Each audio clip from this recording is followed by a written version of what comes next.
Pronto. Pode vir. Iniciou já.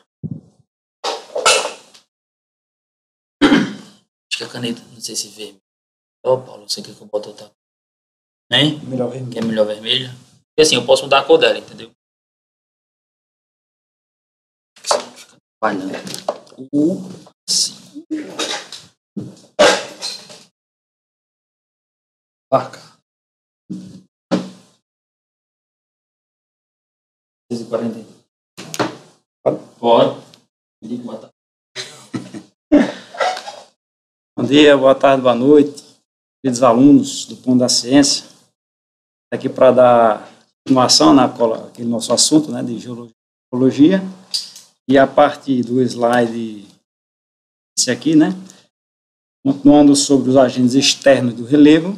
Lembrando que os agentes externos, eles vão ser os responsáveis pela modelação, eles vão dar a modelagem final no relevo brasileiro, no relevo mundial, certo? Essa modelagem, ela vai ser principalmente de forma em planaltos, planícies, montanhas e depressões. Então, pessoal, só lembrando aqui, recapitulando, que o processo de erosão passa por 3 estágios, isso, 3 fases.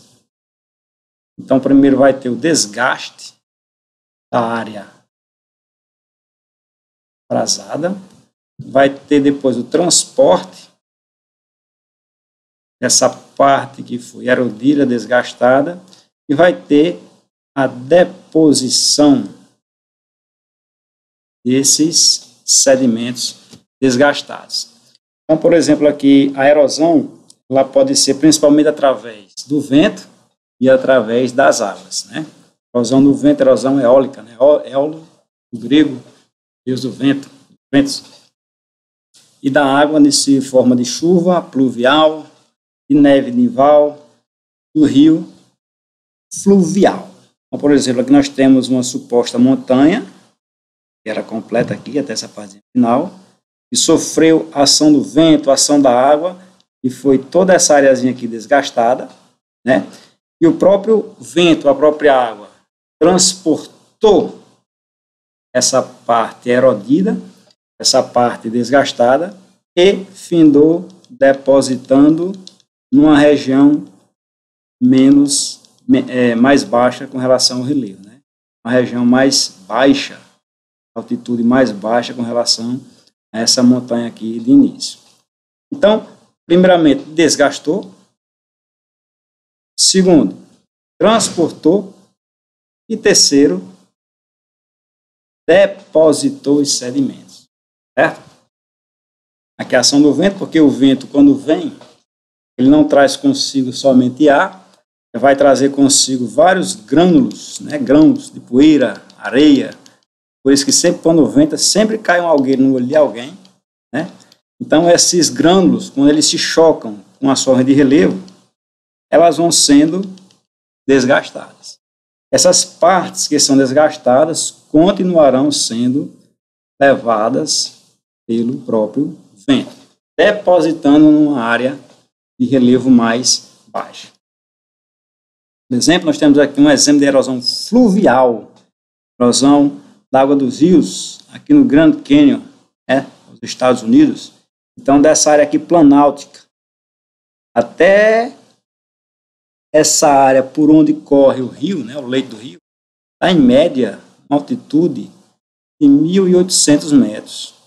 Então, segundo a geologia, onde esse rio corria na altura desse planalto aqui, há 250 milhões de anos atrás. Então, toda essa área aqui que está desgastada foi o trabalho da erosão fluvial do leito dos rios.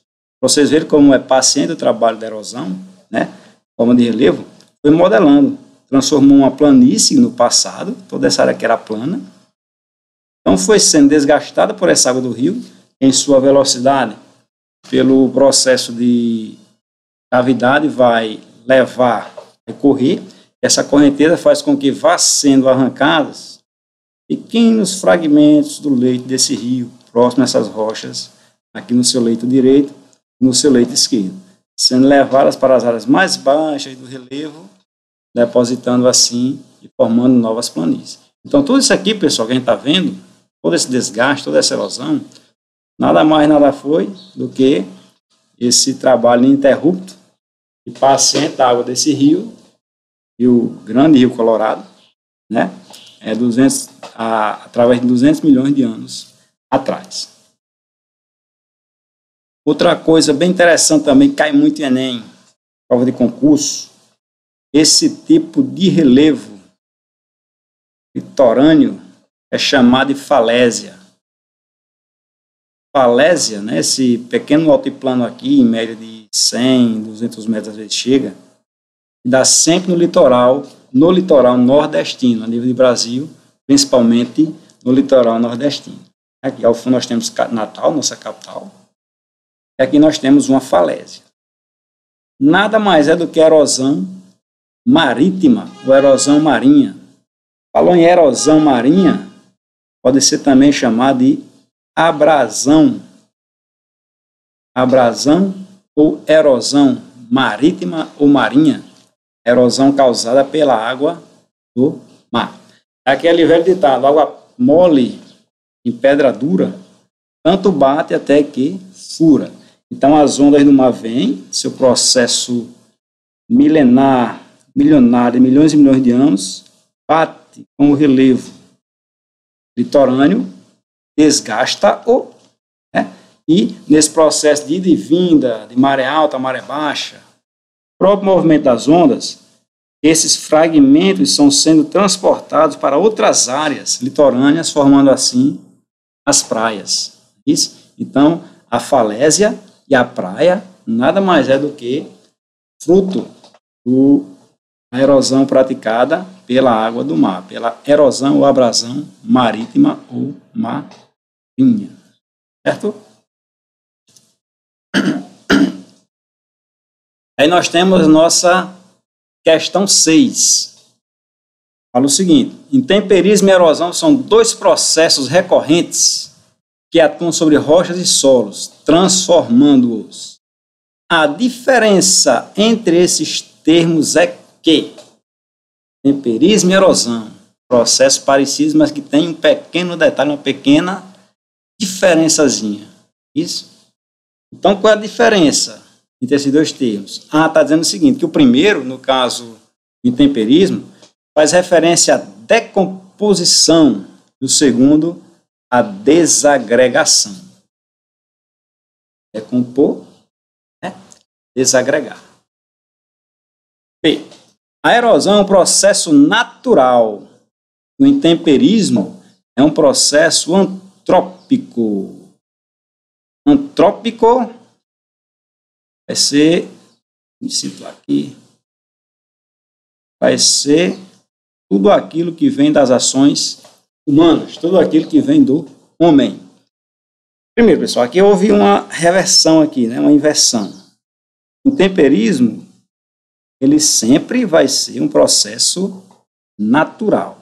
Já a erosão, ela é um processo natural, mas ela pode ser também um processo antrópico, pode ser uma ação do homem, né? Tanto que, por exemplo, as dunas, nossa capital aqui, Natal, né, litoral, elas passam por um grande processo de erosão. As áreas costeiras passam por um grande processo de erosão antrópica. O homem é quem é um dos principais causadores de erosão nos ecossistemas e relevos costeiros, litorâneos marítimos. Né? Por quê? As dunas, elas são bastante utilizadas pela indústria civil nas regiões litorâneas. O próprio processo de urbanização e de industrialização dos litorais também vão causar erosão. Os ecossistemas naturais, ações de relevo naturais, o solo natural do litoral vai dar espaço para a construção de uma fábrica, vai dar espaço para a construção das cidades. Então, tudo isso vai causar erosão também nas dunas, ação antrópica. C. O intemperismo é apenas o desgaste e pode ser continuado pela erosão. Bonitinha, tá? Essa questão aqui, essa alternativa. D. A erosão é anterior ao intemperismo. E aí, quem é que vem primeiro? É o intemperismo ou a erosão? E também envolve o transporte e a deposição de sedimentos. O intemperismo ocorre em rochas cristalinas e a erosão em rochas sedimentares. Pessoal, intemperismo e erosão, elas vão acontecer em todo tipo de rocha, certo? Agora, logicamente, que as rochas cristalinas, pela sua composição química, né, elas são mais firmes, são mais fortes. Elas vão aguentar mais tempo, vamos dizer assim, vão aguentar mais tempo rígidas com relação a seu desgaste, no caso, as intempéries. O processo de intemperismo em rochas cristalinas, vamos dizer assim, que vai ser um processo mais demorado, mais lento de acontecer, pela própria composição e constituição dessas rochas. A erosão da mesma forma. Já as rochas sedimentares, elas são, com relação às cristalinas, um pouco mais, vamos dizer assim, mais frágeis. Elas são mais fáceis de se decompor. Elas são mais fáceis de sofrer intemperismo e são também mais fáceis de sofrer erosão. Então, tudo isso vai fazer com que as rochas sedimentares tenham vamos dizer assim, uma capacidade menor de resistir ao intemperismo e à erosão do que as rochas cristalinas. Certo? Então, já visto tudo isso, então, o intemperismo é somente o desgaste. Desgaste mecânico, né, ou físico, pela questão da temperatura, ou a questão do sol, frio, ou calor demais, e pode ser também químico, quando envolve a questão da água. Né? A água vai decompor as rochas, os minerais, dando assim, a gente considera um intemperismo químico. A rocha desgastou, ou a forma de relevo se desgastou, intemperismo. A erosão, ela continua esse processo de decomposição da rocha, né, de desgaste da rocha, transporta essa parte que foi erodida, né, desgastada, e deposita em outra área, formando assim outra forma de relevo. Então tem esses três pilares, essas três fases do processo de erosão. Questão 7. Assinala a alternativa correta sobre o trabalho dos agentes externos na formação do relevo terrestre. E quando sempre tratar de relevo, a gente vai lembrar dos agentes internos e dos agentes externos. As forças endógenas, né, que estão no subterrâneo, dentro, né, literalmente dentro da terra, do subsolo, vulcanismo, tectonismo, abalos sísmicos, e os agentes externos, que estão, no caso, na superfície terrestre.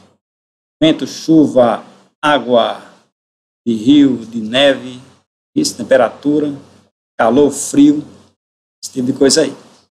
Então a A diz o seguinte: a erosão é o desgaste das rochas gerado pelo intemperismo ou pela ação dos ventos e das águas. B. O tectonismo resulta do movimento do magma sob a crosta terrestre, produzindo falhamentos, dobramentos e abalos sísmicos. Correto, não está? Correto, não é isso? Se fosse aqui a questão trabalhada com relação aos agentes internos do relevo. Tectonismo é agente interno. C. O intemperismo químico, lembrou o intemperismo químico, lembrou da ação principalmente da água. Processo de desgaste dessa rocha ou dessa forma de relevo.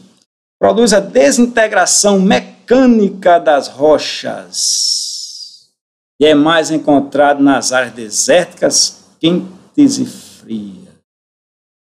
Se é químico, se é da água, a partir da água, principalmente da água, então está contraditória essa assertiva aqui, falando em regiões desérticas. Isso? Se é deserto, é porque falta água. Então não tem como ter esse intemperismo químico. Isso? E mecânico já está contradizendo o intemperismo químico também aqui. Nada a ver. A D. A ação erosiva dos ventos é mais intensa nas regiões tropicais, em função do grande número de tempestades ao longo do ano. Pessoal, regiões tropicais, a gente vai estudar em climatologia, regiões de muita chuva. Então, as principais formas de erosão que existem nas áreas tropicais advêm, vamos dizer assim, das chuvas e não dos ventos. Erosão por parte de forma eólica, né, por parte do vento, geralmente em regiões menos chuvosas, regiões desérticas ou semi-desérticas. E aí, o vulcanismo, aqui a gente quiser já poder parar de ler a questão, que está falando sobre agente externo. Vulcanismo, mais uma vez falando, agente interno do relevo. É um dos principais meios de construção do relevo terrestre, responsável por um grande número de ilhas no chamado ciclo de fogo. Correta também. Está correta igual a B. Né? Porém, se estivesse falando de agentes internos ou forças endógenas do planeta Terra. Beleza? Então, já visto isso, está bem facinho, né? Até com medo de marcar nativa A. Erosão, desgaste da rocha pelo temperismo ou pela ação dos ventos e das águas. Questão facílima. Voltamos aqui. Pessoal, então aqui nesse ponto, vamos prestar atenção, certo? Vamos devagarinho para a gente assimilar bem direitinho esses conceitozinhos aqui. Então, as principais formas de relevo são as planícies, planaltos, as montanhas e as depressões. Agora, o que é que leva a ser uma planície? O que é que faz um planalto? Uma montanha e uma depressão. Daqui a pouco a gente vai ver. Eu quero que vocês saibam agora que na superfície terrestre, as principais formas geomorfológicas são essas: planícies, planaltos, montanhas e depressões. Aqui tem uma ressalva aqui com relação às depressões, que elas podem ser absolutas e vão poder ser também relativas. Planícies, de maneira geral, são as áreas mais baixas e mais planas da superfície terrestre. Planalto, o nome já está falando, um plano alto, né? Uma planície que está, vamos dizer assim, mais elevada com relação à altimetria. Se vocês pegarem na prova, planalto, quer dizer, plova e pranalto, ia trocar aqui o P e o L igual a cebolinha. Então, planalto ou altiplano vai ser a mesmíssima coisa, certo? Planalto e altiplano. Eles botam aqui para confundir nossa cabeça. Montanha são as áreas mais altas da superfície terrestre. E de antemão vocês vão logo sabendo que para frente a gente vai estudar também. E com relação à divisão geomorfológica do relevo brasileiro, no Brasil não tem montanhas, não tem altas montanhas.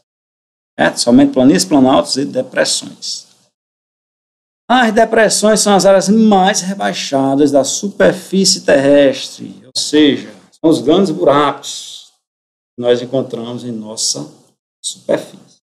Então, esses grandes buracos, elas podem se apresentar de forma relativa ou de forma absoluta.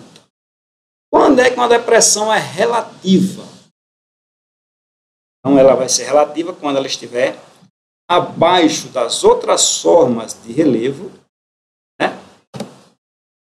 Por exemplo, a depressão aqui, essa depressão relativa vai estar abaixo dessa montanha, vai estar abaixo, altimetricamente falando, do planalto e vai estar abaixo também das planícies. Porém, ela vai estar acima do nível do mar. Então, a depressão relativa ela vai estar acima do nível do mar, porém, abaixo das outras formas de relevo. Beleza? A depressão é absoluta quando ela está abaixo de tudo mesmo. Está abaixo, inclusive, do nível do mar. Certo? Se está abaixo do nível do mar, logicamente vai estar abaixo de todo tipo de planície que tiver na superfície terrestre, todas as montanhas, todas as depressões e todos os planaltos.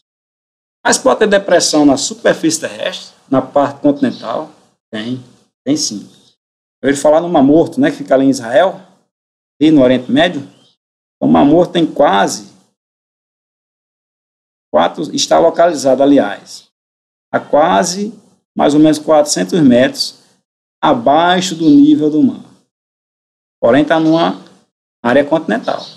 Então, está 392, 395 metros abaixo do nível do mar, certo? O Mar Morto em Israel. Uma depressão relativa, de um exemplo. Pronto, nossa cidade é Pudi.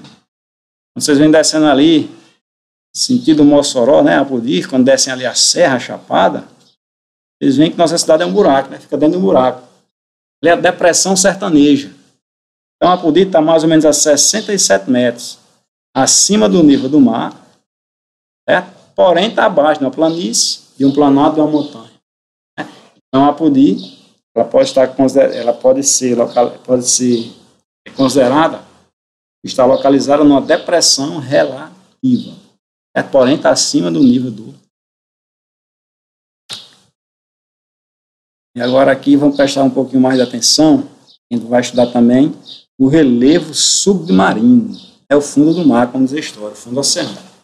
Então, no fundo do mar, ela vai ser igual aqui na superfície, vai estar cheio de altos e baixos, né? Vai estar cheio de montanhas, depressões, certo? Planícies e planaltos também. Aqui tem uns nomezinhos específicos para a gente se situar. Então, pessoal, aqui nós temos o continente, a crosta continental, e temos a primeira forma de relevo, a plataforma continental. O que é a plataforma continental? É a parte que faz parte ainda da crosta continental, né, do próprio continente, só que está coberta pela água do mar. Certo?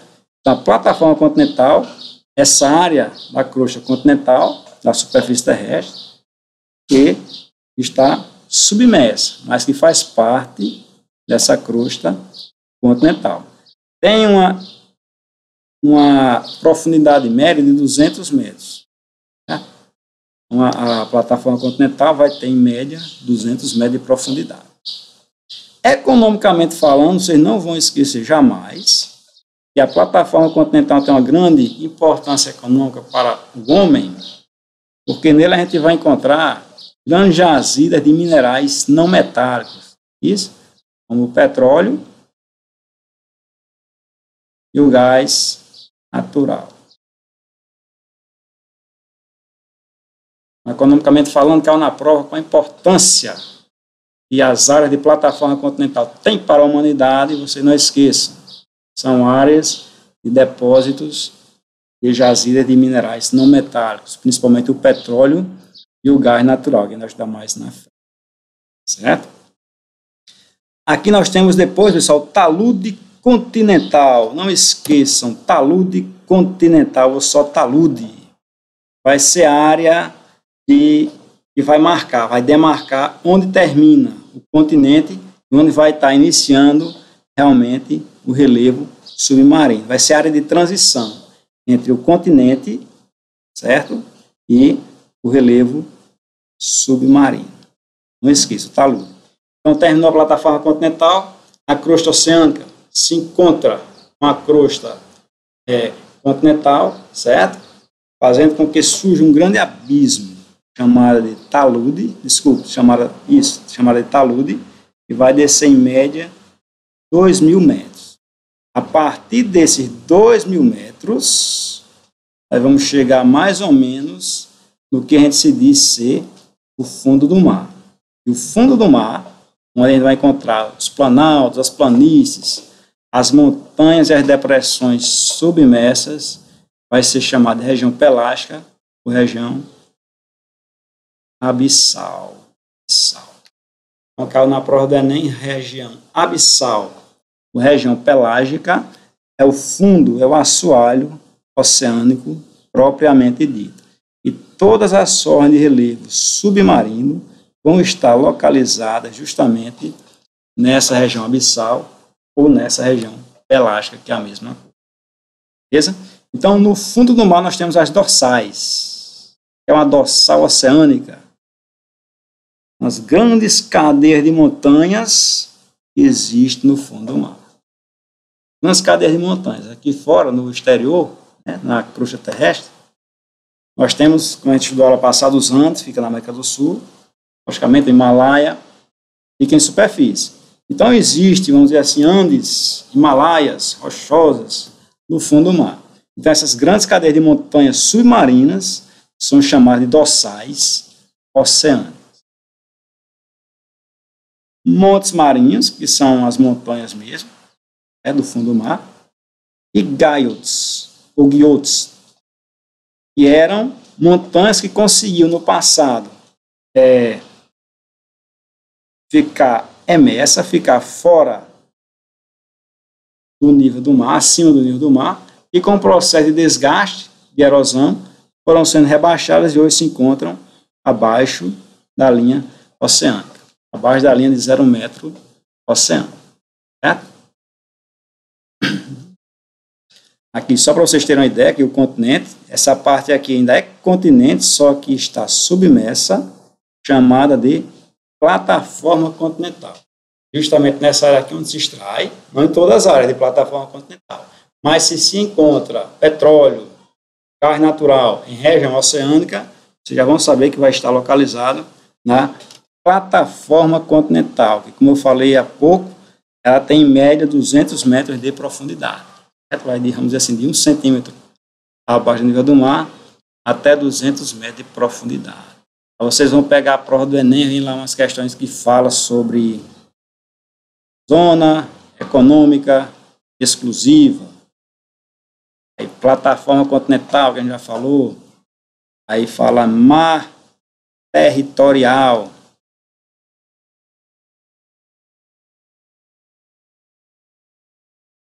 e também área ou zona contígua. Certo? Vamos começar do mais básico. Mar territorial, que vai mais ou menos até 20 milhas, vamos arredondar aqui, 12 milhas, aliás, 12 milhas náuticas, dá mais ou menos 22 quilômetros, né, Pedro, por aí? Aqui, 22 quilômetros, só para até 22 quilômetros de profundidade. Você está na praia, está no litoral, se você conseguir nadar, pegar um barcozinho e adentrar, mar adentro, 22 quilômetros, por 12 milhas náuticas, e vai estar dentro do mar territorial. O que é isso? A parte que ainda pertence ao continente de cada país.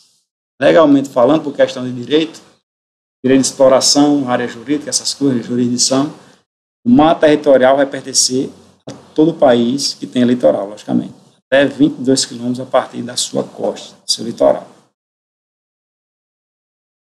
Ainda, paralelamente falando, continuamente falando, o mar territorial, se você colocar mais 12 milhas náuticas, vamos arredondar aqui para 44 quilômetros, a partir do litoral você vai estar na área contígua de cada país. Aqui onde o país tem, nosso país, por exemplo, o Brasil, vai ter todo o amparo legal para explorar as riquezas que estão aqui até 44 quilômetros no mar adentro, certo? A partir do litoral.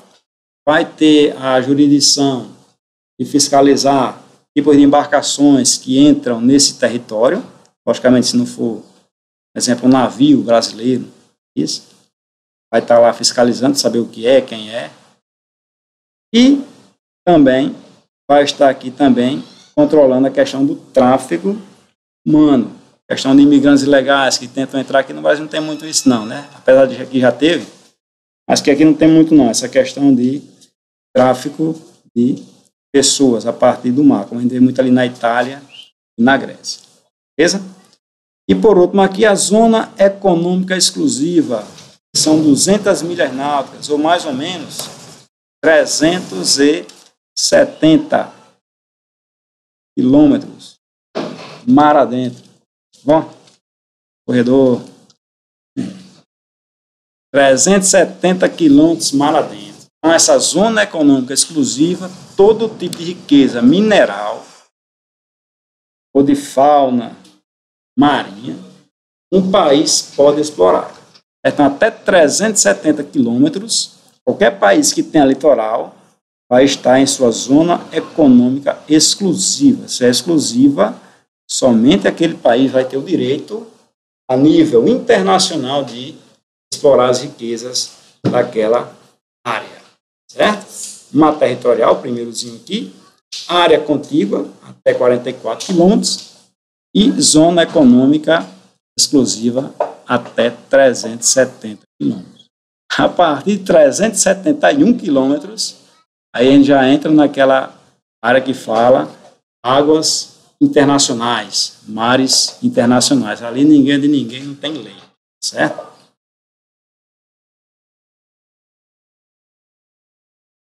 E, pessoal, só para vocês também verem bem direitinho, terminou a plataforma continental aqui, certo?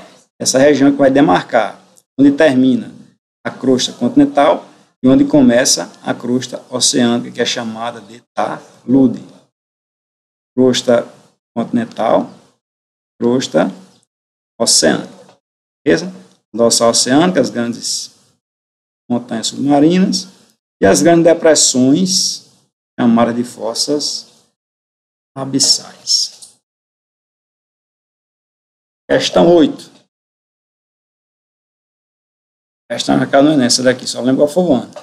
O Brasil apresentou na ONU o levantamento de sua plataforma continental, que, se aprovada, dará direito exclusivo de explorar os recursos sobre o solo e subsolo marítimo de 900 mil quilômetros quadrados, além da zona exclusiva econômica exclusiva, né? Além daqueles 200 milhas náuticas ou 370 quilômetros mar adentro. Então, considerando o texto e seus conhecimentos, analise as afirmativas. Primeiro, a zona econômica exclusiva compreende as 200 milhas náuticas e onde o país tem o direito de explorar os recursos naturais. Beleza. Só na prova do Enem pode ser que cá também falando em Amazônia Azul. Amazônia Azul. No solo nós temos a Amazônia Verde, a floresta amazônica. Variedade imensa de riquezas contáveis e quase infindáveis. Então, no mar, devido às grandes riquezas que ainda não foram exploradas, as que já estão sendo exploradas, há uma alusão, a comparaçãozinha que o fundo oceânico, com relação a essa zona econômica exclusiva, seja conhecido também como a Amazônia Azul. A azul faz a alegoria, logicamente, à água oceânica. A gente sabe que não é azul, né? Vai ficar assim, Amazônia Azul devido ao azul oceânico. A segunda, a plataforma continental é riquíssima em recursos minerais, como carvão. O interesse do atual governo é que tenhamos autossuficiência nesse recurso. Aí, pessoal, carvão, existe? A plataforma continental? Não. Isso? Petróleo e gás natural. Carvão mineral só em terra. 3. A plataforma continental coincide com o mar territorial, ou seja, é a área contígua do território, chegando a 12 milhas náuticas. Ou seja, ele enrolou tudo aqui na questão e colocou tudo errado. A plataforma continental ela vai variar. Não é daqui a 10 quilômetros tem a plataforma continental. Não é a regra, não. A regra, fala aí os geólogos, é a questão da profundidade. 200 metros abaixo do nível do mar.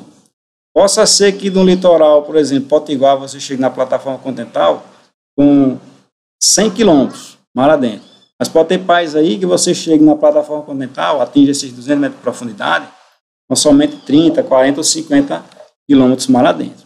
Beleza? Isso aqui é bem relativo, porque eles vão pegar mais aqui a questão da profundidade desses 200 metros abaixo do nível do... Então, pessoal, já visto tudo isso, somente a 1 está correta. Formação dos solos, outra partezinha aqui bem interessante, o que é solo? É a parte mais externa da superfície terrestre, certo? Então, toda aquela parte mais superficial do solo, a parte mais, da superfície terrestre, vai ser chamada de solo. Vai ser estudo da pedologia, quem estuda o solo. Então, tudo que diz respeito à pedogênese,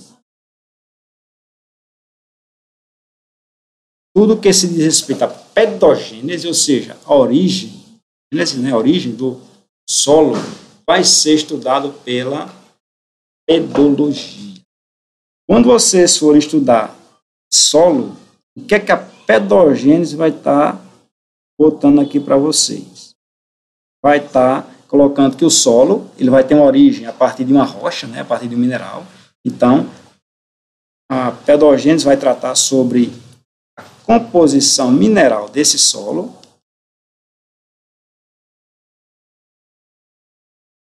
Composição mineral desse solo, certo? O tipo de clima em que esse solo está sendo criado e o tipo também de relevo onde esse solo está sendo também criado. Então, quando falar em pedogênese, a origem do solo, vocês vão remeter a esses 3 pontozinhos aqui que a gente colocou agora. A composição mineralógica desse solo, o tipo de clima em que esse solo está sendo formado, criado, e o tipo de relevo em que esse solo está sendo formado, esculpido.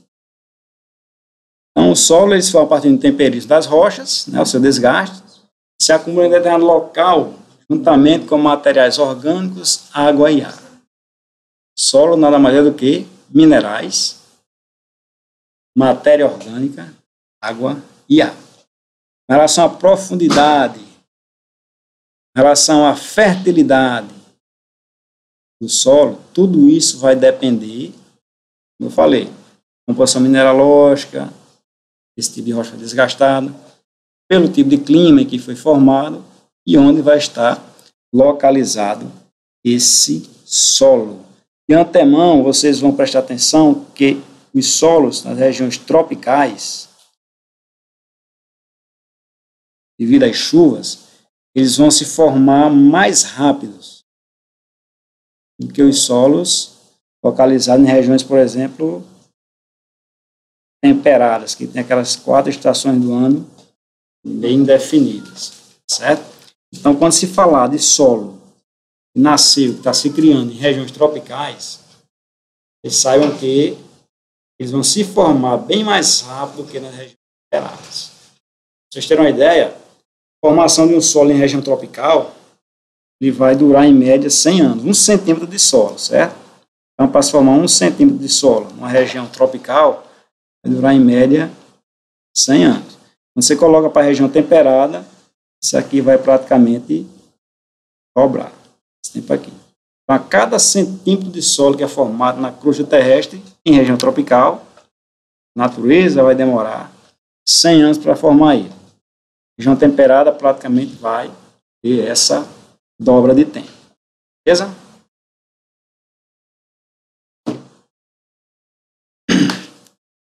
Falou aqui, o solo ele vai possuir várias profundidades.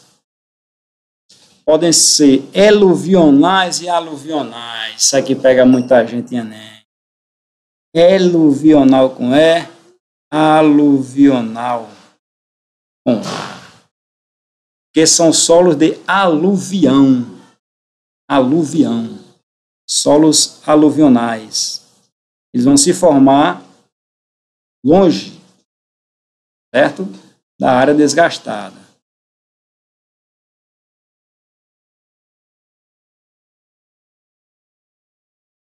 Daqui a pouco eu explico isso melhor. Solos eluvionais vão se formar próximo ou próximos às áreas desgastadas. A letra aqui está bonita hoje. Então, por exemplo, vamos dizer que aqui tem a forma de relevo e a parte que foi desgastada dessa montanha, por exemplo, foi transportada pelo vento, pela chuva, a distância de, um exemplo, 100 quilômetros, e formou, depois de milhões e milhões de anos, um tipo de solo aqui nessa regiãozinha aqui. 100 quilômetros distante de onde essa rocha primeira foi desgastada. Então, esse solo que foi formado distante do material desgastado, chamado solo de aluvião, o solo aluvional, com A.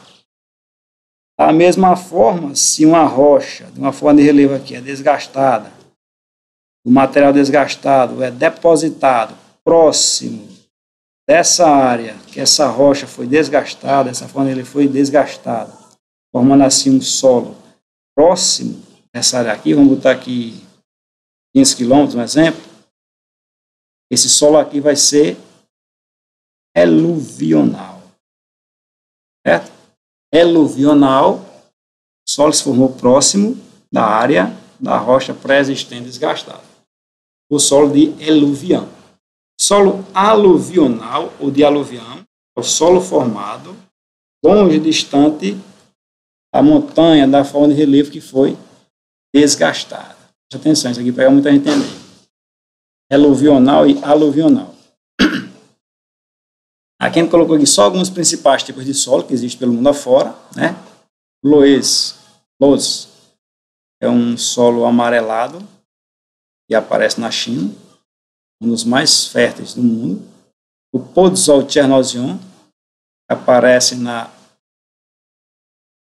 Ucrânia e Rússia. Certo? E a terra roxa, na realidade, aparece aqui no Brasil, especificamente em São Paulo e Paraná. A terra roxa que, de fato, ela é vermelha. O que é que chamam de terra roxa? Só uma pequena detalhezinho, uma pequena observaçãozinha. Porque quando os imigrantes italianos chegaram aqui no Brasil, foram trabalhar no plantio, né, do café, aí viram aquela terra vermelha. Quando eles viram a terra, exclamaram, né? Terra queicerosa, quer dizer mais ou menos que a terra aqui é roxa, né? A terra é vermelha. Queirosa no italiano é vermelha. Então, terra roxa, mas na realidade ela é vermelha. Bastante utilizada para o cultivo do café, em São Paulo e no Paraná. E o massapê, um dos solos mais férteis do Brasil, junto com a terra roxa, e dá no litoral nordestino. Bastante utilizado para, historicamente, a plantação e cultivo de cana de açúcar. Certo?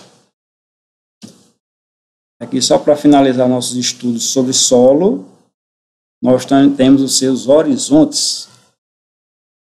Horizonte O, o A, o B, o C, o horizonte R.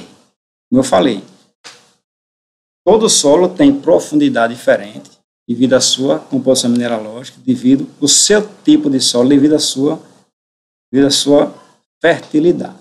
Certo? Então, quanto mais velho for um solo, quanto mais assim, maduro for um solo, mais ele vai apresentar todas essas camadazinhas aqui bem definidas.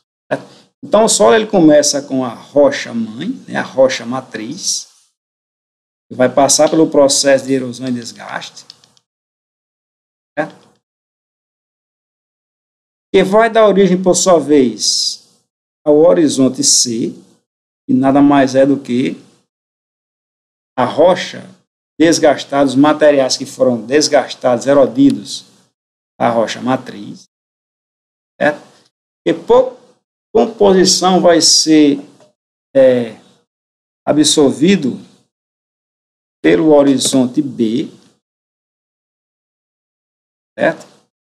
E por comparação também vai estar no subsolo chamado horizonte A. Primeira camada do solo, do subsolo no caso,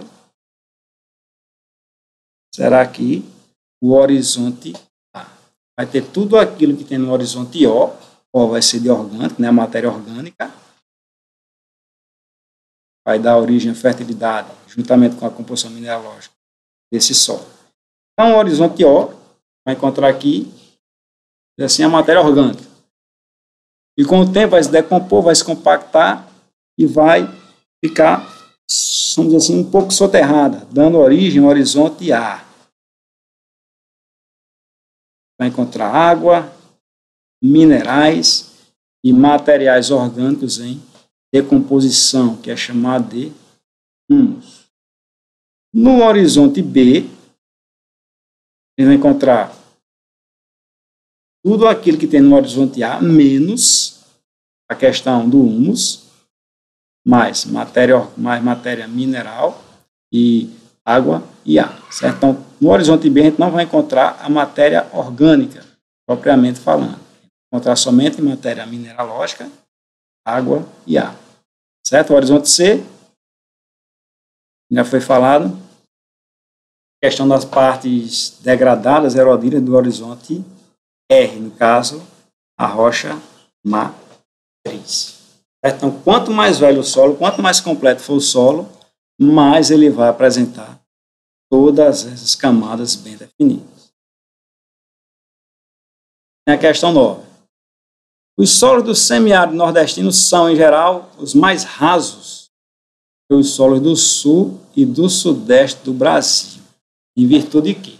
Uma questão que já está afirmando que os solos do nordestino são rasos. Se eles são rasos, eles não vão apresentar, pessoal, todas essas camadas, todos esses horizontes bem definidos. Certo? É um solo incompleto, é um solo, vamos dizer assim, jovem, em relação ao solo do sudeste do Brasil. Então, o fator que faz com que os solos do Nordeste sejam mais rasos que os solos do Sudeste são o quê? Em virtude de quê? Da intensa lixiviação. Palavra bonita. Lixiviação vem de molhar, vem de, vamos dizer assim, de lavar de cima para baixo o solo. Então, quando vocês se lembram de lixiviar, vocês lembram de lavar. Que lavagem é essa? Então, a água da chuva vem, né, chove aqui nessa área aqui de solo, então vai levando matéria orgânica e minerais para regiões mais baixas desse solo, para horizontes mais profundos, para o horizonte A, B e às vezes chega até o C. Então, essa leva de minerais orgânicos, e matéria orgânica do horizonte O para baixo, né, para dentro, para o subsolo, chama-se de lixiviação. Então, na lixiviação, toda a matéria orgânica vai sendo ou infiltrada no subsolo ou levada para outra área distante. Então, esse processo faz com que o solo ele fique pobre de nutrientes, fique, vamos dizer assim, infértil, certo? Então, a lixiviação não é boa para o solo. Então, em virtude da intensa lixiviação na região que provoca constante dissolução e transporte dos elementos mais solúveis contidos no solo. Então, devido aqui, a gente já poderia, como a gente mora aqui, né, no semiárido, nordestino, a gente sabe que não tem muita água para lixiviar o solo, para ficar lavando o solo constantemente. B. A formação das lateritas, outro nomezinho bonito. Laterita vem de laterização, quer dizer, crostas ferruginosas, ou seja, que contém grande quantidade de ferro. Então, forma-se no solo nordestino as lateritas, ou seja, crostas ferruginosas, ocasionadas pelos baixos índices pluviométricos da região. Então, de antemão, a gente não vai chegar lá, mas vamos adentrar vocês que as crostas ferruginosas vai encontrar em regiões tropicais. Não em todas, mas ela aparece com maior frequência em regiões tropicais. E a nível de Brasil, a gente vai encontrar na região centro-oeste. C. O aumento da acidificação, que compromete o uso do solo para atividades agrárias. A acidificação, pessoal, vai rimar com laterização, certo? Então, o solo do semiárido ele é um pouco ácido. Como todo o solo tem um quê de acidez. Porém, essa acidificação, como ele está trabalhando aqui nessa questão, não vai fazer jus ao típico solo encontrado no sertão nordestino semiárido, e sim esse solo laterizado, ferruginoso. D. Em virtude da fraca pluviosidade e da elevada evapotranspiração da região.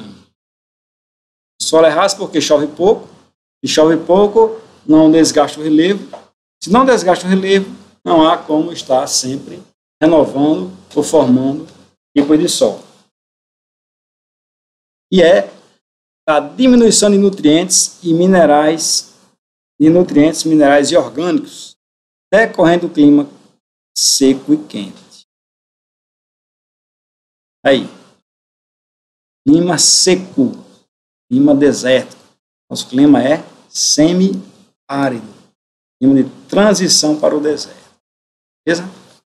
Já visto, alternativa D. Então, o que vai fazer com que o solo nordestino seja raso? Justamente essa fraca pluviosidade que nós temos aqui, essa elevada evapotranspiração. Agora, pessoal, a gente estudou de maneira geral, na aula passada, a estrutura geológica do mundo, né? Dobramentos modernos, dobramentos antigos, ou maciços antigos, e bacias sedimentares. É isso? Então, a priori, alguém vai saber, no Brasil não há dobramento moderno, ou seja, não há aquelas grandes cordilheiras montanhosas, porque nosso país está no centro de uma placa tectônica, não está na borda de placa tectônica. Por isso, não temos ações geológicas nesse tipo de tectonismo, muito fortes. A geologia do Brasil ela é bastante antiga, ou seja, o terreno brasileiro, a geologia brasileira, a geomorfologia brasileira é bastante antiga, certo? Então, nós vamos encontrar no Brasil somente escudos cristalinos e bacias sedimentares. Somente isso, não temos dobramentos modernos. Os escudos cristalinos vão fazer 36% da estrutura geológica nacional e as bacias sedimentares vão fazer 64%. Vocês se lembram que na aula passada a gente falou que todo terreno cristalino ele vai ser rico em mineral metálico. Isso? Ferro, manganês, tungstênio, os minerais não metálicos, mas cristalizados, como diamante, não é isso? Carvão mineral, desculpa, carvão mineral não. Enfim, turmalina, pedras preciosas, rubis, etc. e tal. Desses 36% do escudo cristalino no Brasil, 32% se formou no Arqueozoico, ou seja, mais ou menos há 4 bilhões de anos. E 4% no Proterozoico, mais ou menos 400 milhões de anos depois do período Arqueozoico. Então, pessoal, nesses 4%, nesses somente 4% de terrenos cristalinos que foram criados no Proterozoico, não esqueçam, é que a gente vai encontrar jazidas de minerais metálicos. Certo? Então, se cair na prova do Enem falando em riquezas minerais metálicas do Brasil, ferro, ouro, bauxita, tungstênio, urânio, que for de mineral metálico, vai ser em escudo cristalino, que está inserido nesses 4% que se formaram no período Proterozoico. Ou seja, aqueles terrenos, certo? Segundo os estudos, os 32% faz parte do Arqueozoico, eles não vão ter riquezas minerais. Somente os 4% que foram criados no Proterozoico. Bacias sedimentares, 64%, e é justamente essas bacias sedimentares, essas áreas verdes aqui do mapa, a gente vai encontrar os minerais não metálicos. Isso? Então, todas essas áreas verdes aqui do mapa, não todas, mas se for para encontrar mineral não metálico, como gás natural, carvão mineral e o petróleo, vão estar inseridos nessas áreas verdes aqui do mapa. Certo? Vocês observem aqui que essas áreas de bacias sedimentares, a nível do Brasil, elas foram feitas, constituídas, principalmente pela ação das águas dos grandes rios, pelas bacias hidrográficas da Amazônia, do Parnaíba, do Paraná, Paraguai e Uruguai. Beleza? Agora, pessoal, a gente estudou até então a planície, o planalto, montanha e depressão de maneira geral. A gente só deu aquele conceitozinho básico, que planície era uma área plana, baixa plana, o planalto era um plano alto, conhecido também por altiplano, montanha, as maiores cordilheiras da superfície terrestre, e as depressões das áreas mais rebaixadas da superfície terrestre. Então, com relação a relevo brasileiro, a gente vai estudar aqui 3 grandes geógrafos, certo? E até hoje, é objeto de discussão as suas divisões de relevo brasileiro. Então, a primeira divisão ou classificação do relevo brasileiro foi esse camarada aqui, na década de 40, final da década de 40, para a década de 50, Haroldo de Azevedo, da USP. Então, foi a primeira proposta de tentar mostrar, né, a níveis atuais, como está dividida a geomorfologia nacional. Então, para Haroldo de Azevedo, final da década de 40, início da década de 50, ele classificou o Brasil utilizando critérios geológicos para dividir. Ou seja, ele utilizou que o planalto, a planície, a depressão, estava localizado numa área de escudo cristalino ou de bacia sedimentar, certo? Então, se os terrenos estavam em escudos cristalinos, eram planaltos. Se os terrenos estavam localizados em bacias sedimentares, eram consideradas planícies. E mais qual foi o critério que ele utilizou para saber o que era um planalto e o que era uma planície? Se estava localizado em uma área cristalina ou numa área sedimentar? Somente a altimetria. Ou seja, toda a área que tinha de 0 até 200 metros de altitude era considerada uma planície. E toda a área que tinha acima de 200 metros de altitude era considerada um plano. Então, ele dividiu o Brasil em 4 planaltos e 3 planícies, ou seja, 7 unidades de relevo. Então, segundo Haroldo de Azevedo, 59% do território nacional eram planaltos, uma área de planaltos, e 41% era de planícies, certo? Então, 4 planaltos, como o Planalto das Guianas, Planalto Brasileiro, que fazia parte, que era subdividido em Planalto Brasileiro, botar aqui, PB, fazia parte do Planalto Brasileiro, subdivisão em Planalto Central, Meridional e Atlântico. Planície do Pantanal e planície costeira, certo? Haroldo de Azevedo, 4 planaltos, Guianas, Central, Meridional e Atlântico. 3 planícies, Amazônica, do Pantanal e costeira. 7 unidades de relevo. Aí, na década de 60, veio outro geógrafo também da USP, Nassib Aziz Absaber. Ela desse nomezão invocado aqui, ele é brasileiro. Ele era, eu acho que ele faleceu em 2012. Ele foi em 2012. Então, que esse nome dele aqui, de ascendência árabe, porque os pais deles eram sírio-libaneses. Daí esse nome é Aziz Absaber. Então, ele dividiu o Brasil em 10 unidades de relevo, 7 planaltos e 3 planícies. Então, diferentemente de Haroldo de Azevedo, Aziz Absaber utilizou o critério morfoclimático, ou seja, morfo de forma, climático de clima. Então, segundo Aziz Absaber, o que definia um planalto e uma planície era justamente a forma que o clima agia naquele tipo de relevo. Então, a partir dos processos de erosão e sedimentação, esses fatores climáticos agiam na superfície nacional, é que definia o planalto e a planície.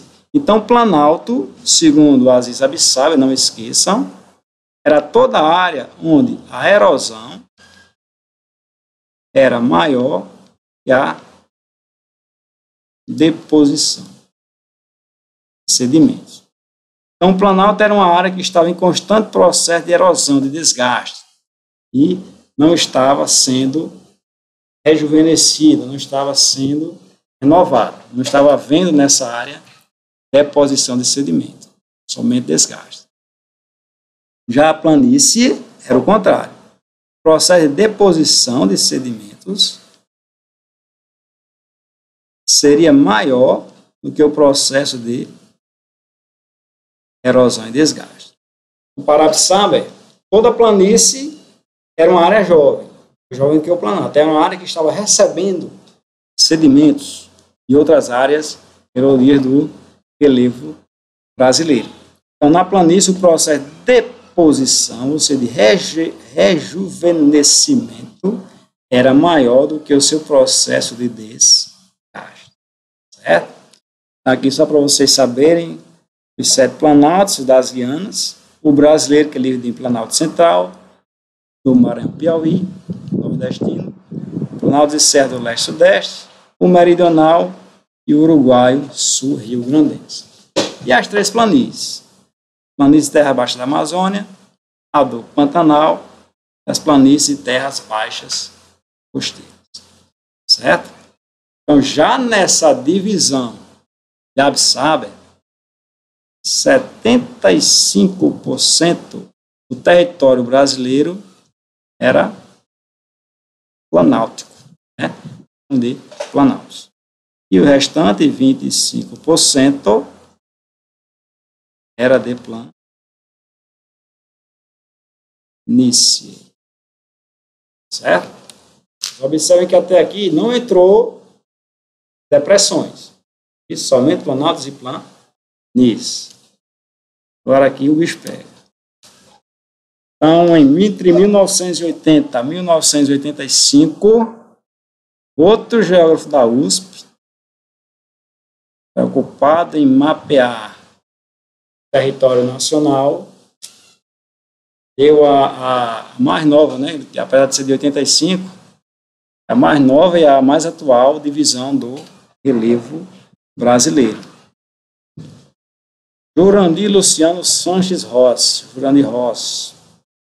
Ele começou trabalhando para o governo federal, fazendo um levantamento da área da floresta amazônica, porque até então, naquela época de 70, a floresta amazônica, muita área ali, aliás, da região norte, era desconhecida, né, para o governo federal. Então, ele trabalhou no projeto RADAM, Radar da Amazônia. Consistia em fotografias aéreas. Um avião, tinha uma câmera lá predisposta, fotografando em segundos lá constantes, e assim mapeando toda a área do relevo ali da região norte. Então, entre 70 até mais ou menos 80, o Jurandir Rossi viu que muita coisa que já era estudado por Haroldo Azevedo, o Absaber, ficou de fora, essa divisão regional, essa divisão nacional do relevo brasileiro, né? Então, ele viu que não era bem assim, tinha mais coisas. Então, ele falou lá com o Departamento de Geografia da USP, levou para o governo federal, e eles resolveram ampliar o projeto, esse RADAM Brasil, esse Radar do Brasil. A partir daqui, durou de 80 a 85, houve todo um mapeamento do relevo brasileiro, certo? Então, aqui já vai aparecer, pessoal, as depressões. Né? Haroldo Azevedo e Absaber só era planaltos e planícies. Então, Jurandir Rossi dividiu o Brasil, geomorfologicamente falando, em 28 unidades de relevo. 11 planaltos, 11 depressões e 6 planícies. Aqui, vamos dizer, a história não cabe a gente olhar, vamos dizer assim, decorar isso aqui tudo, não, tá certo? Só para vocês se situarem. Essa partezinha amareladinha mais... Todas as partes amareladinhas mais escuras, fazer parte de depressões. Todas essas partezinhas verdes fazer parte das planícies. Toda essa partezinha clarinha, amarelinha clara, serão os planaltos do nosso Brasil. Então, teremos 28 unidades do relevo brasileiro, segundo Jurandir Rossi. Então, essa é a proposta que todos nós seguiremos. Certo? Então, diferentemente dos fatores altimétricos, dos fatores morfoclimáticos, erosão de sedimentação e outros dois geólogos utilizaram, Jurandir Ross levou em consideração os fatores morfoestruturais, quer dizer o seguinte: a forma do planalto, da planície ou da depressão está localizado ou numa bacia sedimentar ou no esgoto cristalino, morfoclimático também, ou seja, o planalto, a planície, a depressão iria ter essa composição a partir da influência climática daquela região onde estava localizada ela, né? E fatores morfoesculturais, ou seja, a forma do planalto, da planície e da depressão a partir dos agentes modeladores, o vento, ou a chuva, da água, né? Da água em forma de chuva ou em forma de rio, iria esculpir esse tipo de relevo. Beleza? Questão 10.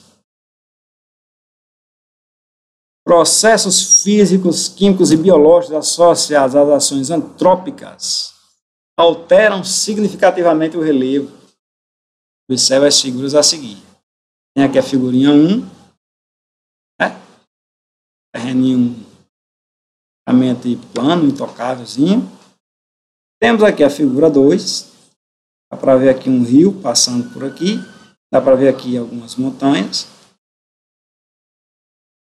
Figura 3, rio já mais alargado, isso, as montanhas um pouco mais desgastadas. E a figura 4, esse rio, igual aquele grande cânion que a gente falou no início da aula, olha, era bem retinho, e já cavou a grande depressão, associada com a ação antrópica, ou seja, criação de núcleos urbanos e industrialização. Aí, com base nas figuras e nos conhecimentos sobre gênese, ou seja, origem e transformação do relevo, é correto afirmar. A figura 2, vamos já olhar para a figura 2, mostra que a transformação do relevo e diferenças estruturais das rochas são fenômenos sem correlação em si. Figura 2. Transformação do espaço, do relevo, modificação de estrutura geológica, ela cristalina ou sedimentar, associado, no caso aqui, à água do rio, né, agente externo, não tem nenhuma correlação entre si. Errado. Tudo tem correlação. Terminar só essa questão aqui, pessoal. Vai terminar a aula. B. Conforme indicam as figuras 1 até 4, ações antrópicas, tipo de rocha, clima, declividade, né, os altos e baixos, topográfico vem de relevo, de altitudes, e duração dos processos são fatores atuantes na diversificação da forma de relevo. Se a gente pegar aqui o cronograma da 1, né, 2, 3 até 4, quer dizer que tanto agente interno como externo, tipo de rocha, ação humana, tudo isso está correlacionado, fazendo com que eles atuem e diversifiquem as formas de relevo da Terra. Questão completa, não é essa aqui? A C. A figura 4 mostra que a gênese, ou seja, a origem das formas de relevo, está condicionada à dinâmica de apropriação de uso do solo urbano. Essa figura 4, segundo aquela certeza, está dizendo que a gênese, a origem, um planalto, uma planície, uma depressão, está associada exclusivamente e somente pela ação antrópica, pela ação do homem. No caso aqui, processo de urbanização, consequentemente, instalação de indústrias. As figuras 1 a 4 mostram intemperismo, erosão e cobertura vegetal, são irrelevantes na transformação do relevo. Aqui a gente já poderia parar de ler essa questão se a gente quisesse, né? Para mais, se é justamente o intemperismo, erosão, cobertura vegetal, e se ele quisesse completar mais ainda a ação antrópica, como agentes relevantes, mais do que relevantes nessa transformação de relevo. Isso. Essa existência é revelada por processos autônomos.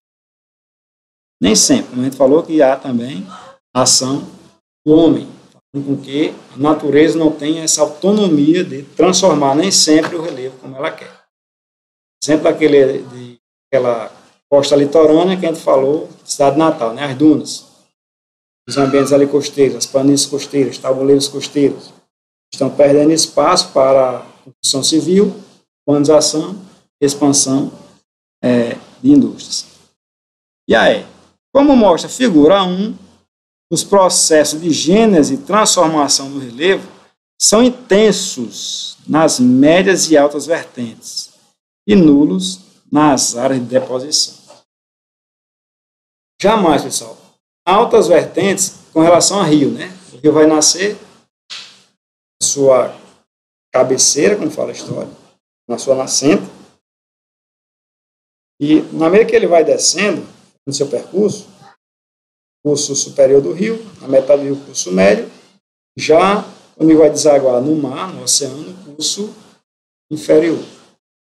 Então, na sua vertente inferior, não é nulo. Por quê? Porque todo esse trajeto que o rio fez, desde a sua nascente até chegar no oceano, desaguar no mar, vai trazendo muitos e muitos sedimentos que aqui serão depositados.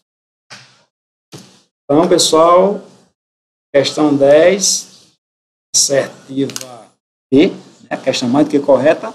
Essa questão 11 a gente deixa para fazer em casa no outro dia, beleza? Então, qualquer dúvida pode acionar. Até mais, pessoal. Para de hoje, só. Puxa.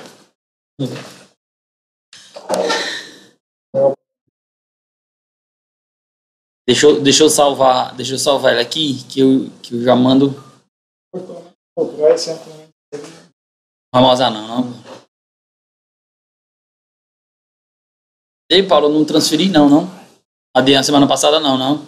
Me lembro mais tarde, viu? Eu vou agora lá, vou pegar as aulas de Bruno e de Adriele.